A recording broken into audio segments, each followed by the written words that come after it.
Hi friends, బాగున్నారా? నేనైతే చాలా బాగున్నాను. ఈరోజైతే మా ఊర్లో అయితే చిన్న మీటింగ్ లాంటిది జరుగుతుంది. అక్కడికైతే మేము వెళ్తున్నాము.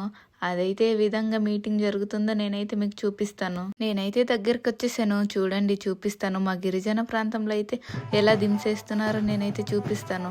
అంటే ఏదైనా మీటింగ్ కానీ ఏమైనా జరిగితే మా గిరిజన ప్రాంతం వాళ్ళు ఇలానే దింసేసి ఆహ్వానిస్తారనమాట. చూడండి బ్యాండ్ బాజులు అయితే ఎలా కొడుతున్నారో.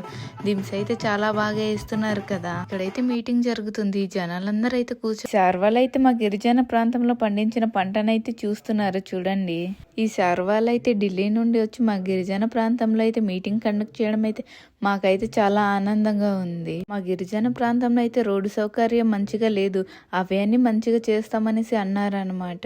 ఇవే మా గిరిజన ప్రాంతంలో పండించిన నేచురల్ ఫుడ్ అనమాట. చూడండి, వరి, పప్పు, రాజ్మలు, కాఫీ, అలానే వివిధ రకాల ఐటమ్స్ అయితే అన్ని ఇక్కడ ఉన్నాయి అవైలబుల్గా. చూడండి, ఈ శార్వాలు వచ్చినప్పుడు అయితే మా గిరిజన ప్రాంతం వాళ్ళ ఆహ్వానాన్ని చూడండి, చాలా బాగా ఆహ్వానించారు కదా. చూస్తున్నారు కదా మీరే. మా గిరిజన ప్రాంతంలో అయితే బియ్యంలో అయితే పసుపు కలిపేసి అయితే ఇలానే బొట్లు అయితే పెడతారు.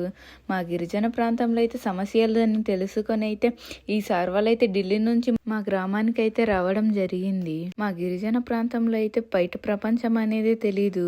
నమస్కారాలతో, పువ్వులతో మా గిరిజన ప్రాంతం వాళ్ళైతే ఆహ్వానాలు అయితే చాలా మంచిగా జరిపించారు. చూస్తున్నారు కదా. మా గిరిజన పద్ధతి సాంప్రదాయాలని చూడండి, చాలా బాగున్నాయి కదా. చూడడానికి చాలా ముచ్చటగా ఉన్నాయి.